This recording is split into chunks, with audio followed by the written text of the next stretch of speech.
Have you ever thought about who decides how valuable your time is? This is the Chronology of Money, and in this episode, we're going back to that first moment when history took messy human promises and trapped them inside clean, undisputable numbers. If you think religious belief is only about heaven and hell, this video will break that illusion, because by the end, you'll see this. The ledger order built inside temples thousands of years ago is still quietly standing behind your payslip, your credit score, and the way society judges you. When you set aside the incense, the hymns, that mesmerizing language, religion can sometimes turn into something much colder. What if religion functions like a body of rules invented to keep the poor under control, to make the poor predictable, to protect the rich, and to turn injustice into something people don't fight, but swallow? This is not a video mocking believers. This is a money video. And I'm going to show you the mechanism, how rules turn into obedience, how obedience turns into stability, and how stability turns into profit. Imagine the world before modern states. There is no national database. There is no police force in the sense you know today. There is no identity number. There is no central bank. But there is a temple, a place people call sacred, and a place that quietly does what every powerful system must do. It keeps records. Grain comes in. Grain goes out, silver arrives, silver leaves, someone counts, someone weighs, someone writes, who gave, who borrowed, who didn't pay. In early societies, the temple is not only a spiritual center, it is a warehouse, a court, a registry, and most importantly, a bank. The first control system is not a chain or a whip, it is a ledger, because the poor don't live inside the abstract concept we call the economy. They live inside obligations, rent, debt, tax, family duty, the fear of going hungry next month. For a city to survive, it doesn't need everyone to be rich. It needs everyone to be predictable. It needs people to accept the rules even when those rules don't love them back. And right here, religion, once it becomes an institution, starts to function like a machine, not because God is fake, but because power always claims whatever works. Religion places an invisible observer inside society. Even when no one is watching, someone is watching. Even when the guard leaves, the gaze remains. This one idea is cheaper than thousands of soldiers. And then religion does something even deeper. It rewrites emotion. Anger becomes a sin. Jealousy becomes a disease. Rebellion becomes fitna, chaos, disorder. Patience becomes a virtue. Obedience becomes sacredness. When pain becomes moral, uprising turns into shame. And poverty gets repackaged like this. You're poor, but you're not only poor. You're being tested. You're being purified. You're collecting reward for the next life. So the system doesn't have to fix its injustice immediately. It can explain it, normalize it, postpone the bill. Ask yourself this: if your suffering is labeled meaningful, how long can a system keep you silent? Now we come to the part nobody says out loud. Religion doesn't only manage the poor, it manages the rich too. Because the rich have two major problems. 1, they need their property protected. 2, they need the poor to feel something other than rage. Religion offers a deal here. It grants legitimacy to the rich and gives the poor a reason not to burn down the city. A holy seal stamped onto ownership, a moral cover laid over injustice. And then the money pipeline appears. Different religions use different words: donation, vow offering, tithe, zakat, charity. Different names. Same logic. A regular transfer of value wrapped in moral language. Sometimes it's described as duty, sometimes purification, sometimes gratitude, sometimes fear. But look closely. It's still a planned payment. And the genius of the design is this: they don't have to threaten you to make you pay. They teach you the idea that not paying makes you dirty. Guilt is a better collector than a soldier. Control doesn't always arrive as violence. Sometimes it arrives as relief.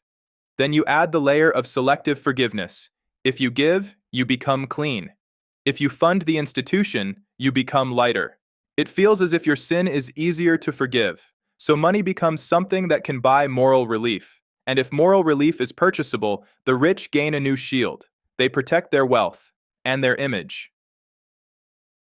And it isn't only emotion. Sometimes law joins in as well. You place wealth inside a sacred structure. You call it a foundation. You call it charity. You call it untouchable. Seizure becomes harder. Taxation becomes harder. It becomes harder for a crowd to direct its just anger. You don't need to call it conspiracy. Look at the incentive. If your property becomes sacred, your property becomes safer. And yes, let's say it plainly. These headings can be used like a shield that helps the rich protect their assets, persuade people emotionally against outrage in the face of injustice, collect money upward in the language of virtue, and in some systems reduce the tax burden through donations/foundations, or even evade taxes. On paper, philanthropy looks like mercy, and in many cases it is: soup kitchens, hospitals, orphan care, education. But philanthropy is also a pressure valve. It reduces the anger created by desperation without changing the structure that creates that desperation. It allows the rich to keep the system in their hands by paying a small fee to calm the people living under it. Philanthropy is cheaper than justice, and when aid becomes institutional, it becomes measurable. Who gave? How much? How often? Your generosity becomes your reputation, and your reputation becomes your shield. Now return to the emotional trick. Religion teaches the poor to internalize injustice, not by saying injustice is good, by saying injustice is temporary, by saying reward comes later, by saying your anger poisons your soul. This language doesn't erase pain, it changes its direction, away from the palace, away from the landowner, away from the merchant, and straight into your own chest. The rich love this, because it turns social conflict into private guilt. Whoever controls the story controls the stress. Whoever controls the stress controls the street. Now take one step into the modern world. Today, you may not feel controlled by religion, but you are controlled by systems that behave like religion: an invisible judge, a permanent record, reward for compliance, punishment for deviation, credit scores, terms of service, algorithms, databases, risk flags. Approved. Denied. The new temple is the database, and the money angle gets even sharper here.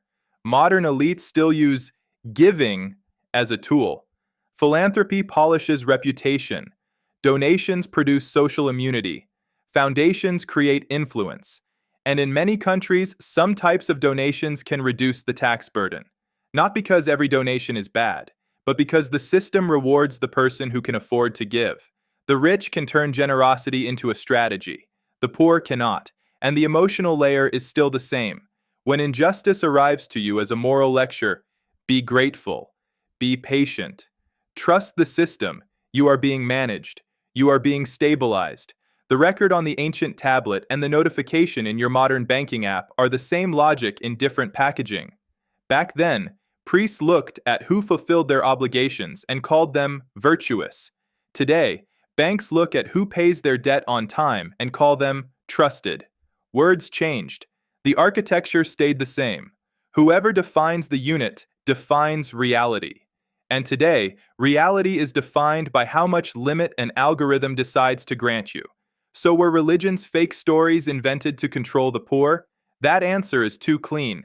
History is complex. Belief is real for millions. Spiritual life isn't an Excel spreadsheet, but institutions are institutions. And when religion becomes institutional, it can operate like a rule book written for control, to make the poor predictable, to make the rich legitimate, to turn anger into shame, to funnel money upward by calling it virtue. If you want to understand a society, don't start with sermons. Start with what it records. Start with who it forgives. Start with who it punishes.